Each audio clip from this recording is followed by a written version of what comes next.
Sir ప్రస్తుతం చూస్తున్నట్లయితే గత ప్రభుత్వం చూశారు, జగన్మోహన్ రెడ్డి పరిపాలన, ఇప్పుడు కూటమి ప్రభుత్వం చూశారు. అంటే ఎట్లా ఉండబోతుందంటే గత 5 సంవత్సరాల్లో ఈ రాష్ట్ర ప్రభుత్వం ఏదైతే ఉందో అది రాక్షసుల పాలన అనుకోవచ్చు. ఈరోజు కూటమి ప్రభుత్వం ఏర్పాటైన అది కొద్ది నెలల్లోనే బాబు గారు ఏదైతే హామీ ఇచ్చారో ఈరోజు మహిళలకి ఉచిత బస్సు ప్రయాణం అయితేనేమి, పెన్షన్ల విషయం ఈరోజు పండగ వాతావరణం నెలకొంటూ ఉంది. ఈరోజు 4,000 రూపాయలు 3,000 రూపాయలని గత ప్రభుత్వం 250 రూపాయలు 250 రూపాయలని పెంచుతూ 5 సంవత్సరాలుగా మా పరిస్థితి అనేది. అదే ప్రభుత్వం కూటమి ప్రభుత్వం సీఎం చంద్రబాబు నాయుడు గారు తీసుకుంటే ఒకే నెలలోనే 6,000 రూపాయల నుంచి ఫస్ట్ నెల 6,000 రూపాయలు మంజూరు చేశారు. నిన్నటి రోజున రాష్ట్ర వ్యాప్తంగా ఒక 175 నియోజకవర్గాలు ఒక పండుగ వాతావరణం నెలకొందంటే 4,000 రూపాయలు ఒక్కసారిగా హామీ ఇస్తే అది నిలబెట్టుకున్న ప్రభుత్వం కూటమి ప్రభుత్వం అని నేను తెలియజేస్తున్నా బ్రదర్. ఇప్పుడు చూస్తున్నట్లయితే అంటే జగన్మోహన్ రెడ్డి రౌడీ పాలన, ధర్నా ఇచ్చేస్తాను, ఢిల్లీ వెళ్తాను అంటున్నాడు కదా, ఎంతవరకు కరెక్ట్ అంటారు బ్రదర్? ఈరోజు రాష్ట్ర ప్రజలందరూ కూడా హాస్యాస్పదంగా చేస్తున్నారు. ఎందుకంటే గత ప్రభుత్వంలో రౌడీ పాలన జరిగింది, రాక్షస పాలన జరిగింది. ఇదే జగన్మోహన్ రెడ్డి గారు అధికారంలో ఉన్నప్పుడు తన ఎమ్మెల్సీ ద్వారా, ఒక దళితుడైనటువంటి ఎమ్మెల్సీ ద్వారా తన కార్ డ్రైవర్ని హత్య చేసి ప్యాకేజ్ చేసుకొని వచ్చి తన ఇంట్లో పెడితే ఇది రౌడీ రాజుల పాలన కాలేదా?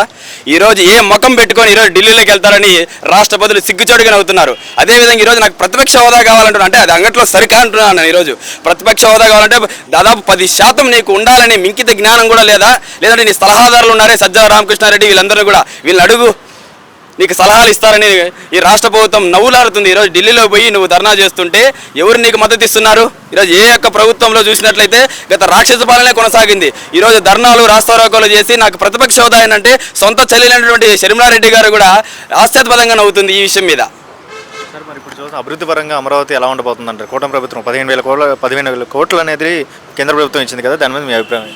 ఖచ్చితంగా ఈ విషయంలో రాష్ట్ర ప్రజలందరూ కూడా ఎంతో సంతోషంగా వ్యక్తపరుస్తున్నారు. గత 5 సంవత్సరంలో అమరావతి రైతులైతేనేమి, మహిళలైతేనేమి బూట్ కాళ్ళతో లాఠీ దెబ్బలతో దెబ్బలు తిని ఈరోజు హైకోర్టుని న్యాయస్థానం టు తిరుమల వరకు పాదయాత్ర చేసి 5 సంవత్సరాలు మహిళలైతేనేమి రైతులైతేమి తమ అమరావతి రాజధాని ఒకే ఒక్క రాజధాని కావాలి, 3 ముక్కల రాజధాని మాకు అవసరం లేదని అమరావతి ప్రజలు ఈరోజు కంకణ కట్టుకున్నారు. కూటమి ప్రభుత్వం ముఖ్యమంత్రి వారు నారా చంద్రబాబు నాయుడు సార్ కూడా ఈరోజు అదే అభివృద్ధి పథంలో నడిపించడానికి ముందుకున్నది. దానికి కేంద్రం కూడా మద్దతిస్తూ 15,000 కోట్ల రూపాయలు ఈరోజు మంజూరు చేసిందంటే ఆ ఘనత ఒకే ఒక్క నాయకుడు చంద్రబాబు నాయుడు గారికి దక్కుతుందని మేము ఒక కామన్ పర్సన్గా మేము చాలా సంతోషం వ్యక్తం పడుతున్నాం brother. Pawan Kalyan assembly gate కూడా దాటను అన్నారు గతంలో ఆ మాటలకు ఏమైనా సమాధానం చెప్తారు? ఇప్పుడు ఆయన డిప్యూటీ సీఎం అయ్యారు కదా.